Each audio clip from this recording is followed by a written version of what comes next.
going on, everybody? My name is LSMutant and welcome to today's video. Today I'm going to be going over the different exosuits in Exoprimal. As you can see here, we're in version 1.0.1. This is the current version of the game, and a couple of days from now there's going to be a brand new patch with 10 new alpha variant suits that are going to change up the way that the character by giving us different options. And there's going to be a new Savage Gauntlet the day after I record this. So as you can see in these top two tabs, I have the Savage Gauntlet trials and the results from those, which I'm going to use for this tier list.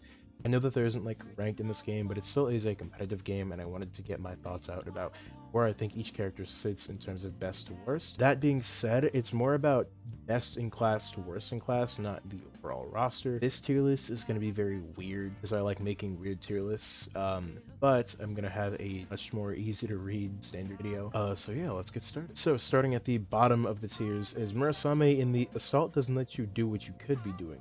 Very specific, the rest of the tiers are going to be like this. Basically, the reason that I put Murasame here and as the worst tank in the game is because as Murasame has a really solid kit, good damage, the best melee range out of the cast at this moment, Murasame is effectively a dive tank, where Murasame uses its tools and its mobility, get in, take a bunch of hits to charge up that counter, do big damage, get a strong damage boost, and then the cool thing about Murasame's counter is that you can have the meter get super low, but the cooldown can still refill itself, and then Murasame can build up that meter again with another counter. This kit is really cool for a DPS character, but I feel like because Murasame is a tank and is lacking a wall, which the other two tanks have, it makes Murasame a worse character to pick as a whole. Now, that being said, in these Savage Gauntlets, Murasame does appear to do very well in these Savage Gauntlets. From the first trial, Murasame was in second as the second most used exosuit based on players completed the Savage Gauntlet, but in the second one dropped down to fourth, and I think that this is because these were on very different maps. This map for the first one was Downtown. Downtown is a very wide open map. It's very broad, in the section where you spawned in and where dinosaurs spawned in gave players a lot of ability to not really worry about where they were coming from. It was very wide. Players could focus on their own stuff but still work cohesively. Trial 2 was on Dam, and I played in this one, and Dam is a funnel of a map, right? So on Dam, dinosaurs spawned in a couple of different places. They were mostly like in similar spots to force players into choke points, especially because the last half of the Savage Gauntlet is V1 defense, which is basically protecting the giant airship, maintaining its health until the rounds are over. Murasame, again, being a character that doesn't really have a traditional wall, I'm honestly surprised that it got fourth on the exosuit usage rate, but at the same time I can see how in those choke points, instead of having a wall, you have a counter, you do more damage. Looking at the rest of this as well, the only characters that aren't salt characters are Witchstalker and Murasame, and again, Murasame is kind of like half. All things considered, I still think that even though Murasame does well in the Savage Gauntlets, that does not mean that he does well in regular war games. I think that without defensive capabilities from Roadblock or Krieger, it's harder to not only fight other players, but to just fight other dinosaurs as a whole. Other players can just choose not to aim for you if you run into the counter. The issue is that when Murasame gets in on a bunch of dinosaurs and tries to press counter, if Barrage or Deadeye already have their eyes set on the same spot, which just kind of happens on accident a lot, you can't use your counter. You can't get the boons from that. You can't be able to build up that meter, get the damage boost, and then profit from that effectively. So as a result, Murasame is a worse performing character overall in my opinion. I think that early levels Murasame works well because Murasame just, one, has a cool design, and two, very clearly from the Savage Gauntlets is popular, but doesn't really meet the requirements for being a good solid tank compared to the other two options. In the next tier, I have more work than other supports, either really solid or too focused on DPS, but a good off-healer overall, and that is for Nimbus exclusively. I think that at this current point in time, Nimbus is everything that I have in this text. A fantastic off-healer, probably my favorite off-healer. That said, I don't think that enough players are doing enough work with Nimbus to warrant her being higher on the list. Nimbus's ability to swap between DPS and healing is really good and just a really solid tool to have on a character like this. The fact that her mobility is so great too is another thing. Like, her base movement is just really solid. Warp is a great thing. It has an AoE healing effect if you do it near enemies, which again incentivizes being close to your allies, healing them. Downside, however, is that I don't think enough players know how to manage Nimbus's resources. That's the problem, right? Because a lot of players in my experience, like in my lobbies and playing against them, have either A, been way too focused on DPS, and trying to deal damage with this character and then not healing enough, and it's worse when you don't have another healer like Witch Doctor or Skywave to be your main healer. Or B, they focus on being a main healer, but they just don't have the output to do that. About 3 Nimbus shots get you to, I think, like max health.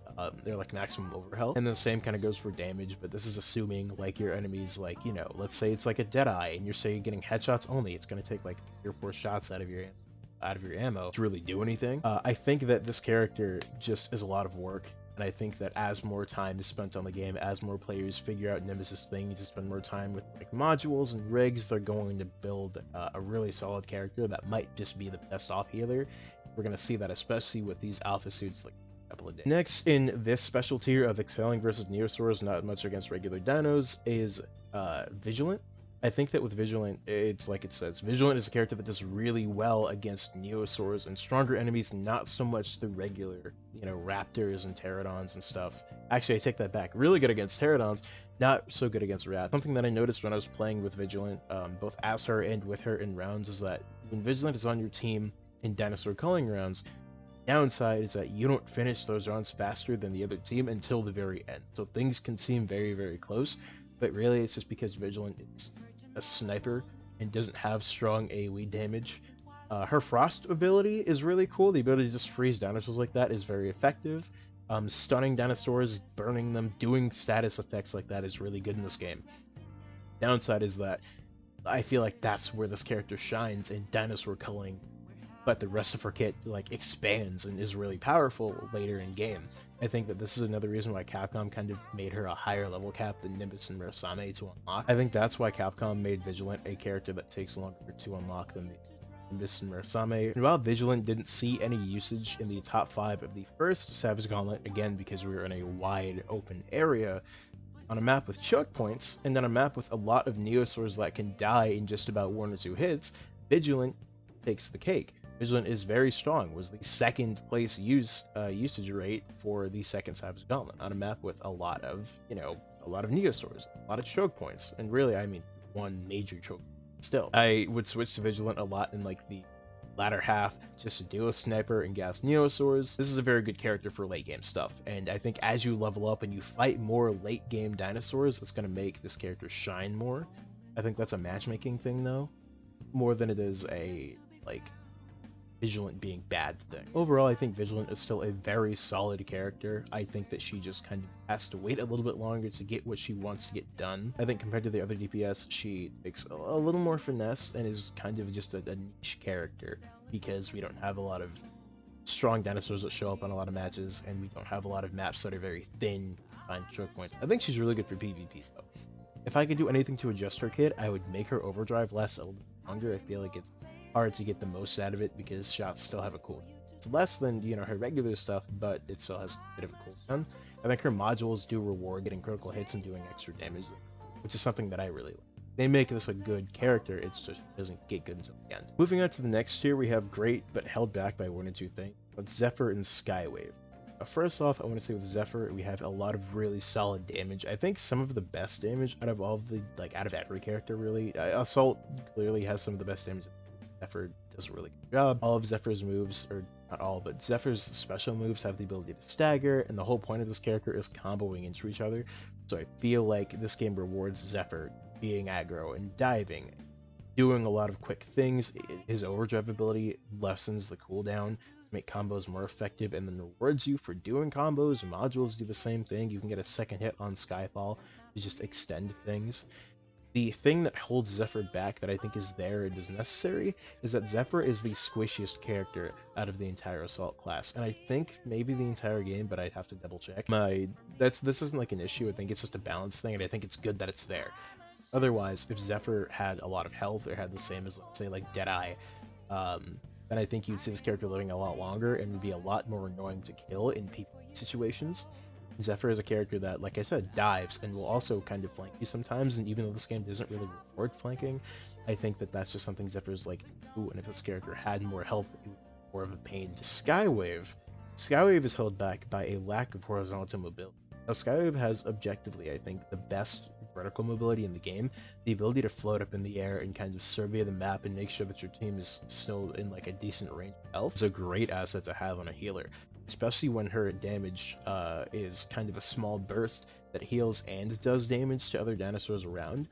I wouldn't rely on Skywave to deal direct damage to large dinosaurs, but I would rely on her Overdrive, which freezes time, and you can use at least twice in a standard match that lasts about like 10 to 15, 16 minutes. She gets it fairly easily. She gets her Overdrive fairly easily. I think all of the supports do, but I think that Skywave's is just the most useful. The reason that I put Skywave here above Nimbus is just I feel like Skywave has a more intelligent general player base. I think the fact that Skywave doesn't suffer from the same problems that Nimbus does makes this character really, really useful. We didn't see a lot of usage for Skywave in the second Savage Gauntlet or the first one either, but I still think that that time freeze in war games is very effective.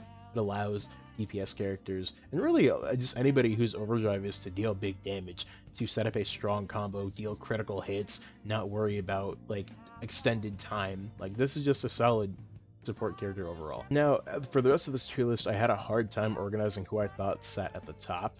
I think genuinely that Krieger and Roadblock are almost interchangeable.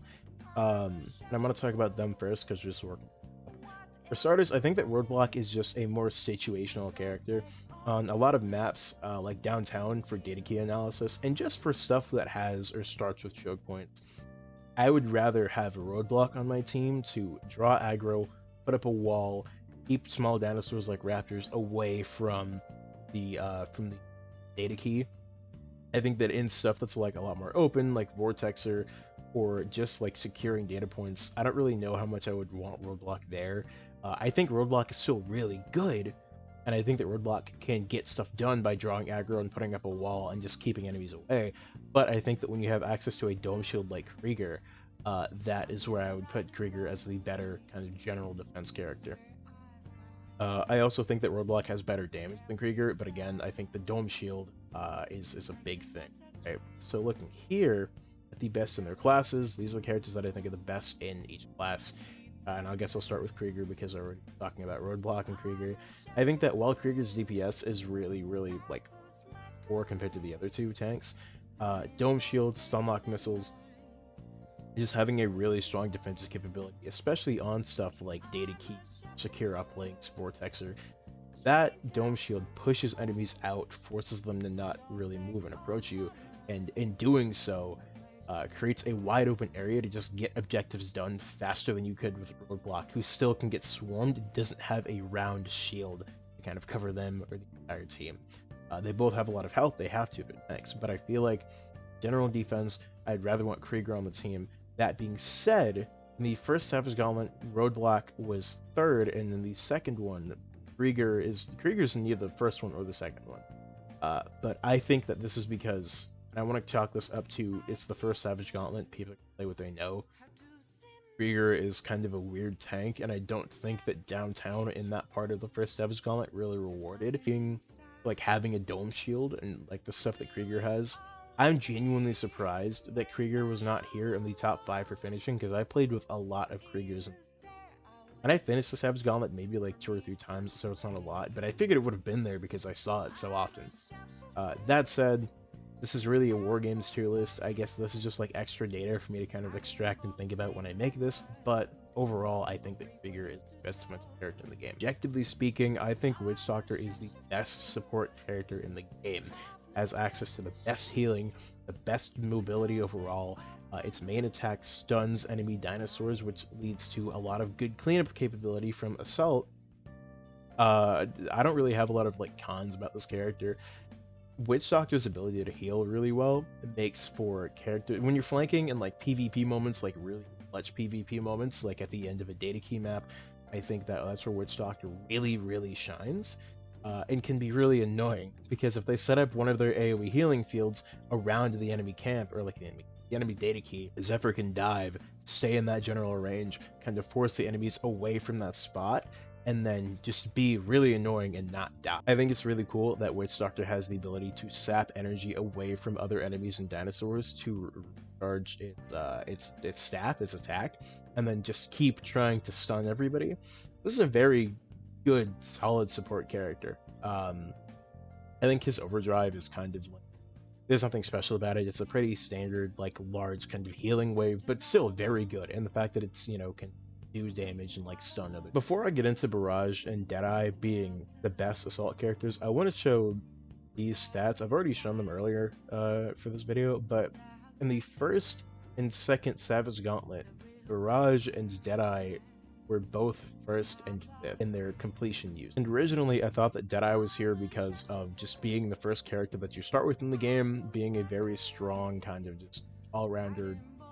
He'll get left in the dust eventually, but the fact that he showed up again in the 5th place slot and Barrage stayed at the top, I think is very telling. Again, these are Savage Gauntlets, they're not war games, but I think this is important data to have and just understanding capabilities, because Savage Gauntlet is just really hard in dinosaur killing, right? I'm going back here.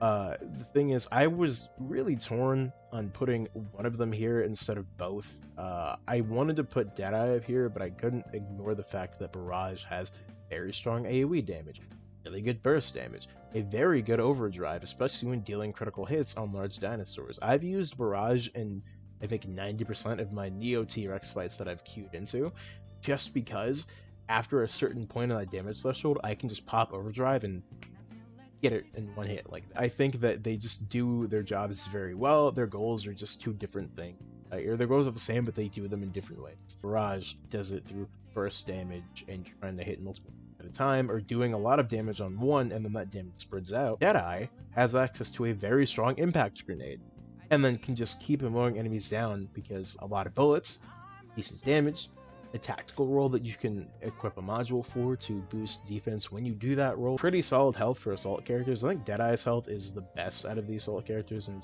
because Deadeye is such a balanced character, I could be wrong on that. But Barrage also has pretty solid health. I don't think Barrage is as squishy as Zephyr or Vigilant, and I don't have to use them in niche situations like I do Zephyr and Vigilant. Right? Well, not Zephyr, but Vigilant. Overall, I think these are the two best DPS characters in the game. I think they work together really well, and everybody on this cast has a lot of just flexibility to work with each other. The only person on here that doesn't do well on teams, really, is Murasame, unless Murasame is doing his own thing, in which I think Murasame is a good off-tank, which I don't even know is a real word, because I don't play hero shooters like that. Going forward, like I said, this is, version 1.0.1. We're going to get another update in a couple of days from when I record this. I think that if anything was going to change, like, I wouldn't make any major adjustments to any of these characters, any of these exosuits. I would rather we get the alpha exosuits, we see how those compare to their base variants, and then if they decide to add something like ranked or a more intense PvP maps, whatever, then we start seeing stuff like nerfs and buffs and kind of putting them in different spots. But for now, when there's nothing at stake, I don't think there's anything to worry about. I think these characters are all fine. I think that they are all good and you can play them. I'm hoping that if I revisit this tier list, Nimbus can get added this tier. I'm hoping that, I think Vigilant can stay here. I'm hoping that they do something in Murasame to make him a little more, like, a little viable. I have my ideas in my head for balance, but I'm not going to adjust them because nothing's happening that warrants a balance change. And that's going to be it for this video. Reddit, please let me know. I'm going to be streaming more Exoprimal and just other, there will be a link in the description of this video, other things, and, thank you all so much for watching this video. If you enjoyed it, please be sure to leave a like and subscribe. This is my first time trying to do this, so I really keep making more content. I'm going to be uploading clips of this on TikTok, so if you came from TikTok, hi, hello, it's nice. Thank you, General Newt, for editing this. I'm going to have a link in the description to his Twitter so that you guys can follow him and check him out. Yeah, I will see you guys on stream and with my next